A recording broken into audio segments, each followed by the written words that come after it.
Maya a toujours rêvé de danser le rôle principal du Lac des Cygnes. Et heureusement pour elle, elle a le talent et la prestance pour réaliser son rêve. Elle est déjà la meilleure élève du programme de formation professionnelle de la meilleure académie de ballet de New York.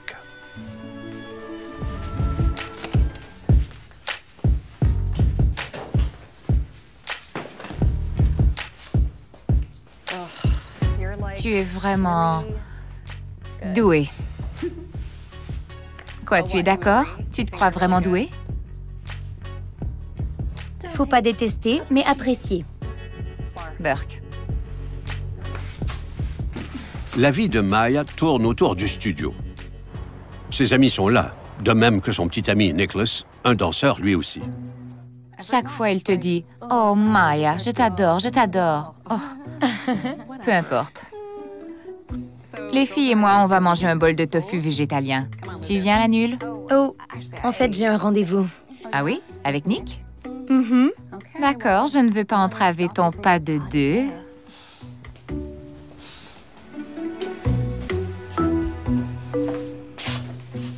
Gwendoline, café noir.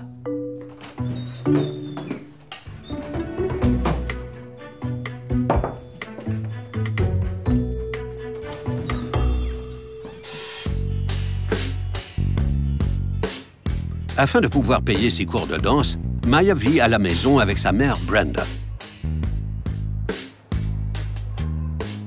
Salut, Maya, ma chérie, c'est maman. Est-ce que tu es dans l'autobus? Veux-tu que j'aille te chercher ou Nicholas te ramène à la maison? Appelle-moi, dis-moi ce qui se passe, d'accord? Je t'aime.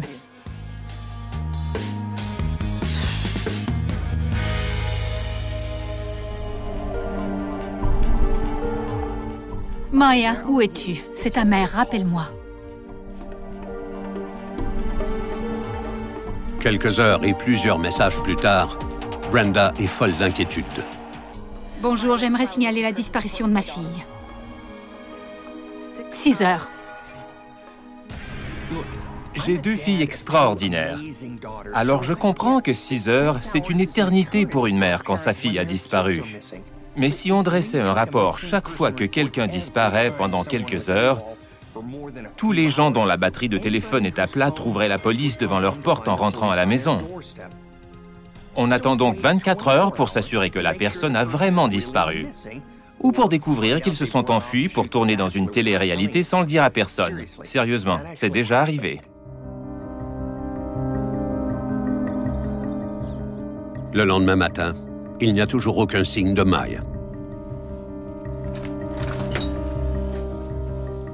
Nicholas, Bonjour, Madame R. as-tu des nouvelles de Maya? Pas depuis hier. Elle m'a dit qu'on se verrait en classe aujourd'hui. Elle n'est pas rentrée à la maison hier soir et je l'appelle sans arrêt, mais elle ne répond pas. Elle t'a dit qu'elle allait rentrer à la maison hier soir? Elle a parlé d'une réunion secrète. Elle a dit que c'était pour un projet important, mais elle ne pouvait pas encore en parler. Il y a quelque chose qui cloche. Même si Maya travaille sur un projet important, pourquoi ne rentrerait-elle pas à la maison? C'est une athlète passionnée et une artiste qui aspire à danser pour le New York City Ballet. Elle ne disparaîtrait pas soudainement. Maya ne briserait jamais sa routine et n'inquiéterait pas sa mère en criant « Du ballet ». Vous avez compris? Du ballet?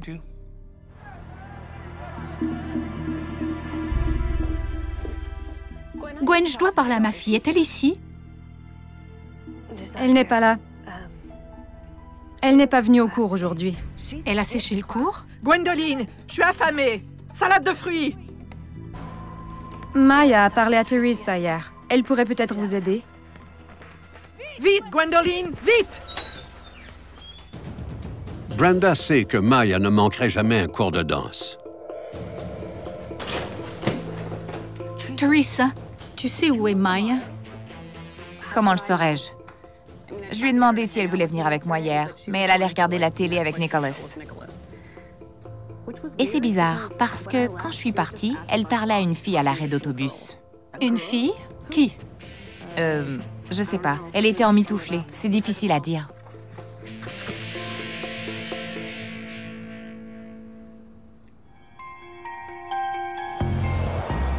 Ça fait presque 24 heures que Maya a disparu et il y a maintenant une femme mystérieuse dans le coup. Avec mes années d'expérience au FBI, je peux vous dire qu'à chaque heure qui passe, les chances de retrouver quelqu'un vivant diminuent. À ce stade, on sait que Maya s'est enfuie et ne veut pas être retrouvée, ou elle a interprété son chant du cygne et non pas sur une scène. Dès que 24 heures se sont écoulées, Brenda se précipite au poste de police pour signaler la disparition de Maya. Personne ne l'a vue, personne n'a eu de ses nouvelles. Ça ne lui ressemble pas et je suis très inquiète. Que portait votre fille? Elle portait un chandail rose, un jean déchiré, une veste noire et blanche.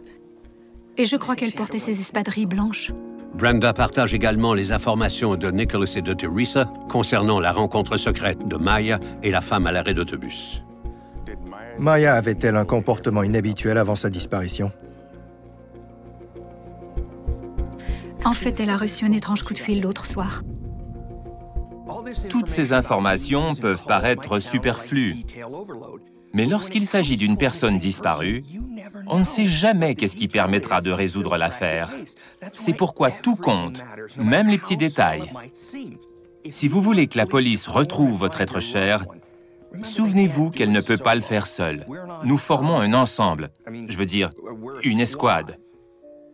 Brenda dit à l'enquêteur Carver qu'elle et Maya partagent normalement tout, ce qui explique pourquoi cet appel semblait inhabituel. C'est quelle saison? Je crois que c'est la 5e.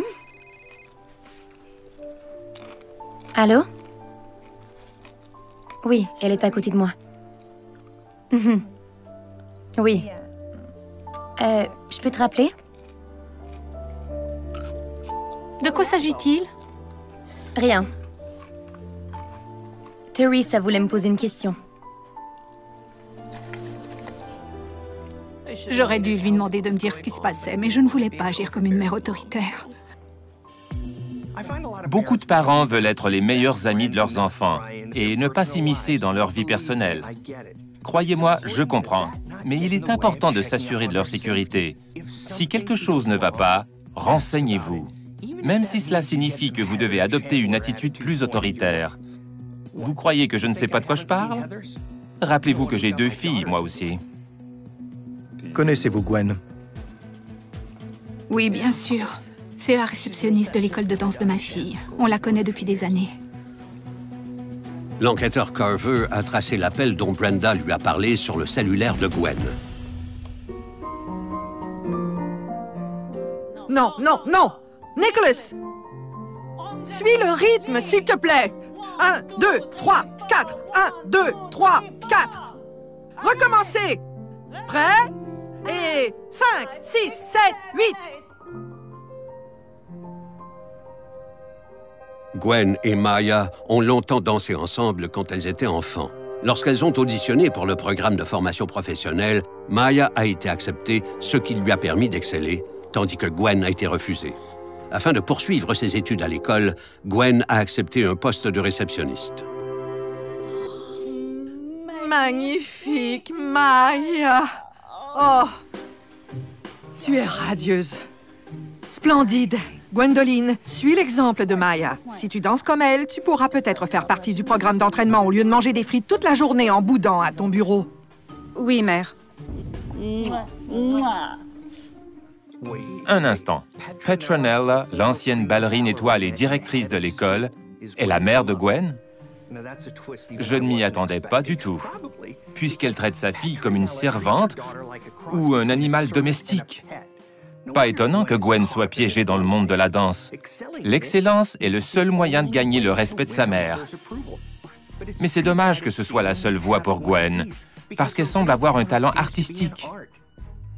La vie est dure quand vos désirs ou les désirs de votre mère et vos talents ne vont pas de pair. J'ai eu de la chance, moi. Je n'ai aucun talent, donc je n'avais pas à m'inquiéter de quoi que ce soit. Révérence. Merci. À demain. Gwendoline, ne reste pas assise là. Retourne à ton bureau. Oui, mère.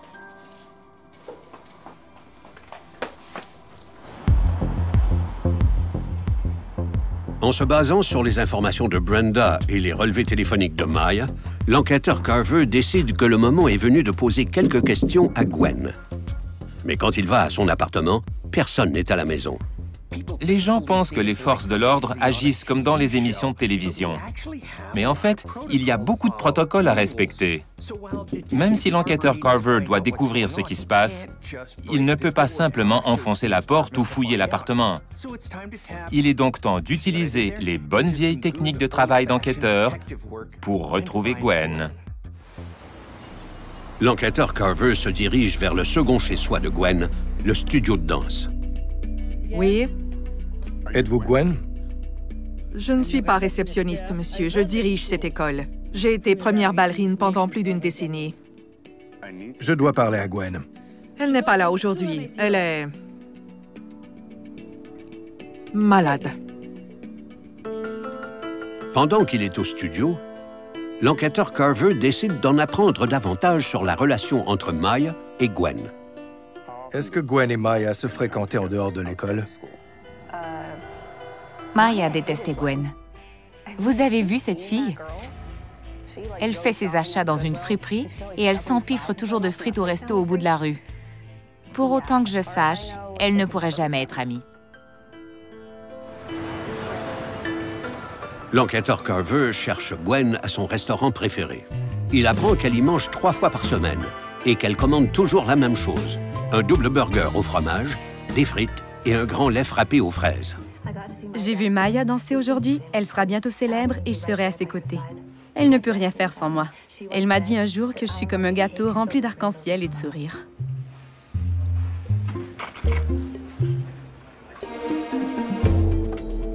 Pour les employés du restaurant, Gwen et Maya sont les meilleurs amis au monde. C'est étrange. Pourquoi les amis de Maya pensent-ils qu'elle se fiche complètement de Gwen, alors qu'ici, le personnel pense que ce sont les meilleurs amis du monde? Quelqu'un ment, et on dirait qu'il y a anguille sous roche. Est-il possible que les femmes dissimulent une relation encore plus étroite? Une relation que Maya ne veut pas admettre?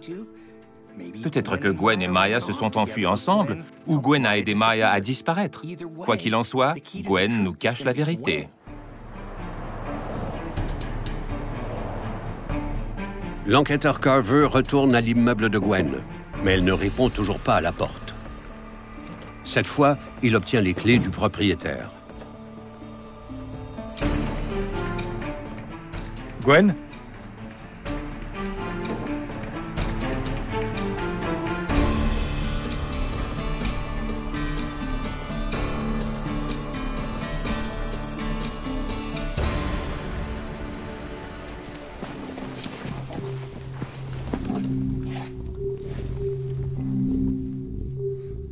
J'ai besoin d'une ambulance au 210 Pinewood Crescent, appartement 17. Quand on a affaire à une personne aussi belle que Maya, tout le monde pense qu'elle est parfaite. Mais si, comme son rôle de rêve, Maya avait un côté obscur, peut-être que ce signe noir n'est pas la victime ici, mais la tueuse qui a pris la clé des champs. Gwen est toujours en vie, mais dans un état critique. Tiens bon, Gwen. Il s'avère que Gwen est diabétique, et il semble qu'elle n'ait pas pris ses médicaments, ce qui expliquerait pourquoi elle s'est évanouie.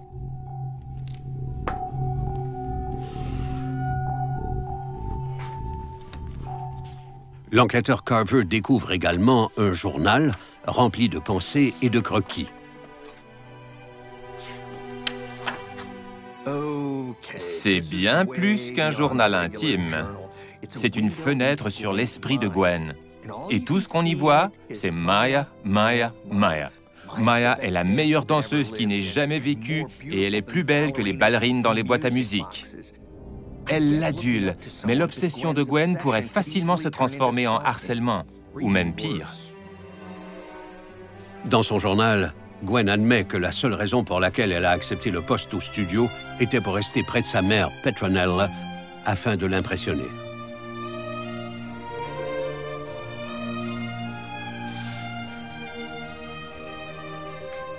Ah!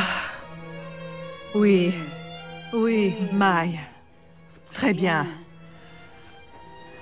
Tu es la fille que je n'ai jamais eue.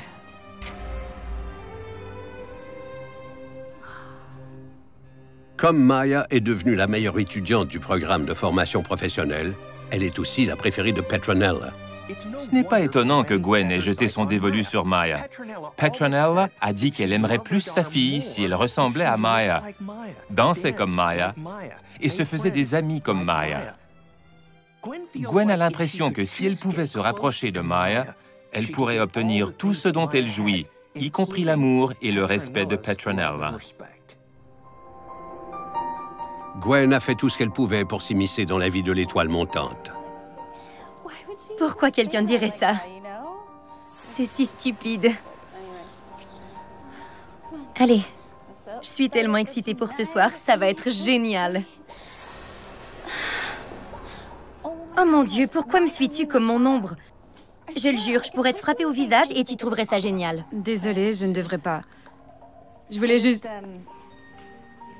Au revoir.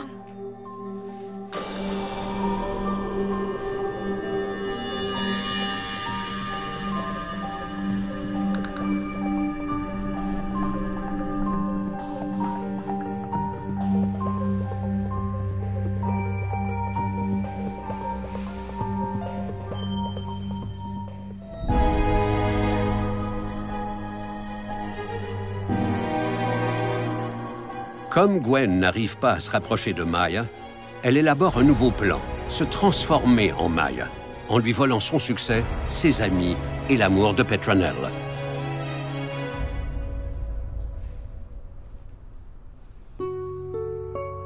Gwen est peut-être centrée sur ce que Maya possède, mais je pense qu'elle médite autre chose, sa vengeance.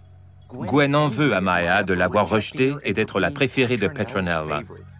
Mais en prenant tout ce que Maya a, Gwen a trouvé un exutoire à sa colère et peut conquérir son ennemi juré.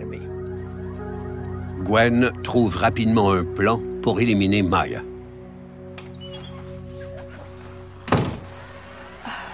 Que veux-tu maintenant?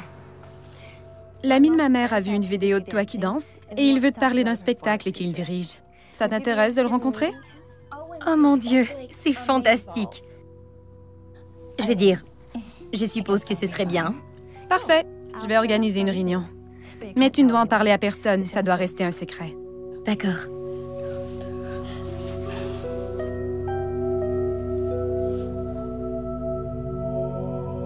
Maya accompagne Gwen à son appartement pour la réunion secrète. La rencontre ne pouvait pas avoir lieu à l'école plutôt que dans ce taudis. François ne veut pas qu'on sache qu'il travaille avec toi. Assieds-toi.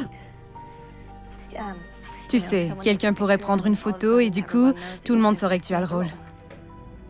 Ouais, bien sûr.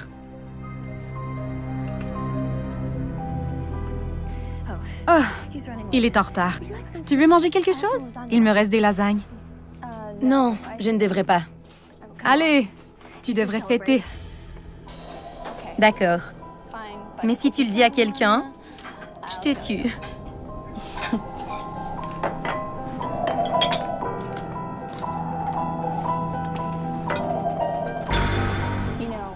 Mon métabolisme est si rapide que je n'ai même pas besoin de suivre un régime. Mais tu t'imagines si je ne le faisais pas? Les filles me traiteraient comme toi. Ce serait vraiment nul.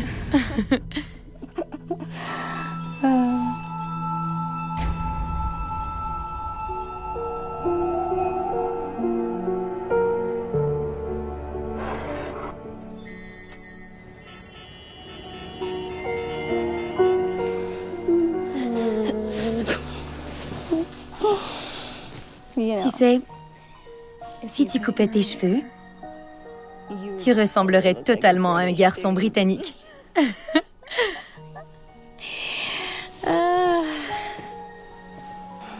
Quand est-ce que François va arriver? D'un moment à l'autre. Je dois aller aux toilettes.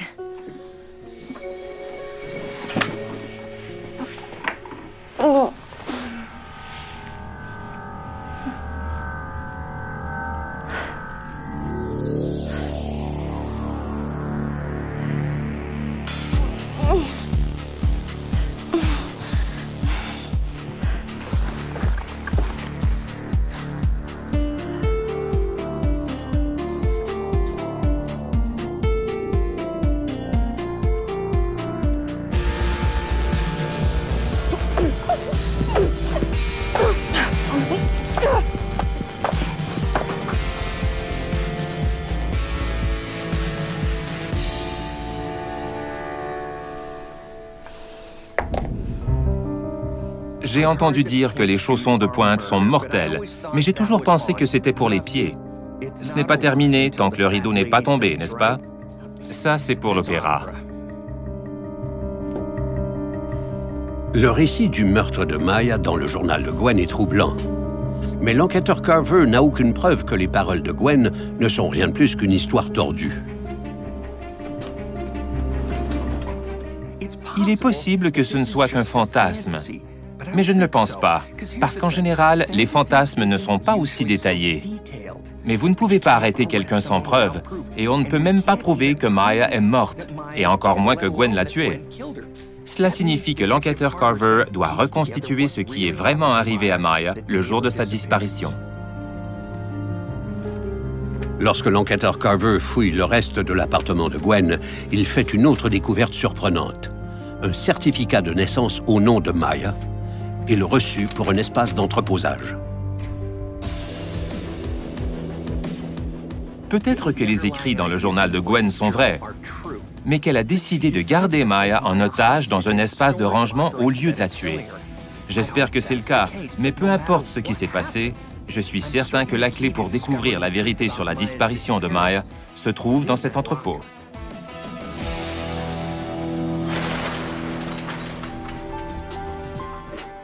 Maya? Je suis l'enquêteur Carver, et je suis là pour vous aider.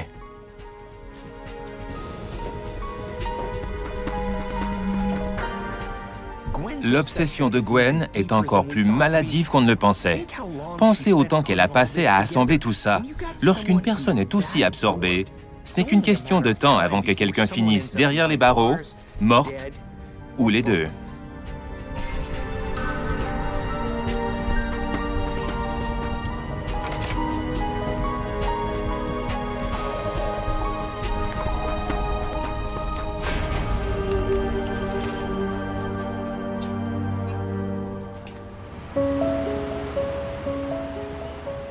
L'enquêteur Carver fait transférer le corps de Maya pour une autopsie et découvre qu'on lui a administré du rohypnol, puis qu'elle a été battue à mort avec l'extrémité en bois de son propre chausson de pointe. Nous avons maintenant un corps, une arme du crime et un mobile. Tous ces éléments tracent le portrait de notre artiste résidente, Gwen, en tant que tueuse de Maya.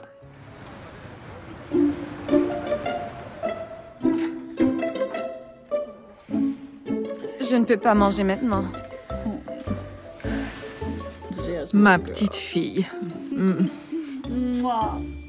Dès que Gwen reprend connaissance, l'enquêteur Carver est là pour la confronter aux preuves recueillies. Enquêteur Carver, quel plaisir de vous voir. Comment pouvons-nous vous aider? Je vais vous poser quelques questions et vous devez me dire la vérité. Connaissez-vous Maya? Oui, c'est ma meilleure amie. Nous avons trouvé votre journal. Et vous y racontez une histoire complètement différente.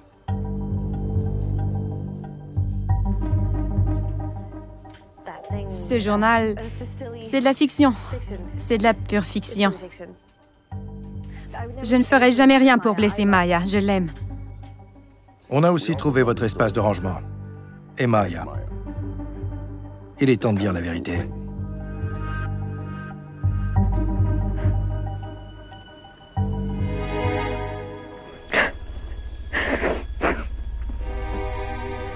Elle le méritait. On lui donnait tout ce qu'elle voulait. Elle ne valait rien de tout cela. Elle n'a jamais eu à travailler pour quoi que ce soit de sa vie. Moi, j'ai toujours travaillé. Et tu ne m'aimais pas de toute façon. Je l'ai frappée avec un chausson. Face aux preuves, C'est terrible. Gwen avoue. Elle dit à l'enquêteur Carver que Maya était une fille méchante. Oh mon Dieu! Pourquoi me suis-tu comme mon ombre? Je le jure, je pourrais te frapper au visage et tu trouverais ça génial.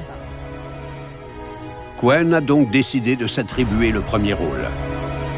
Mais avant de pouvoir le jouer, Gwen devait éliminer la vraie Maya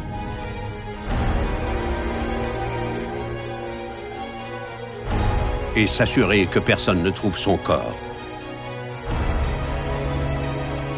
Ensuite, Gwen avait l'intention de passer à la phase suivante de son plan, se transformer pour son nouveau rôle de Maya.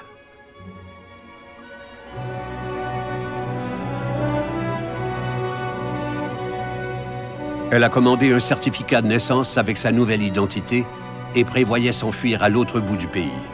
Là, après une série de chirurgies plastiques, elle réapparaîtrait sous les projecteurs et récolterait la gloire, le succès et l'amour en tant que Maya 2.0. Il n'est pas nécessaire d'être un expert pour comprendre que Gwen est très perturbée. Maya a peut-être voulu danser le rôle principal dans le lac des cygnes, mais Gwen a pris l'histoire et en a fait sa réalité, la fille timide se transformant en cygne noir. Mais elle n'a pas réalisé qu'on ne peut pas décider qui on veut être. Croyez-moi, je le sais. Parce que si je le pouvais, moi, je serais le jeune Clint Eastwood. Gwen plaide coupable du meurtre de Maya et est condamnée à la prison à vie. Je dis toujours que l'on ne sait jamais ce que les gens pensent. Et en voici l'exemple parfait. Gwen semblait être une fille tranquille qui ne ferait jamais de mal à une mouche. Mais en dessous de cela, c'était une harceleuse qui ferait n'importe quoi pour obtenir ce qu'elle pensait mériter. Une vie parfaite et l'adoration de sa mère. Et c'est pourquoi, que vous soyez une ballerine ou non, quand il s'agit de certaines personnes, mieux vaut s'éloigner sur la pointe des pieds.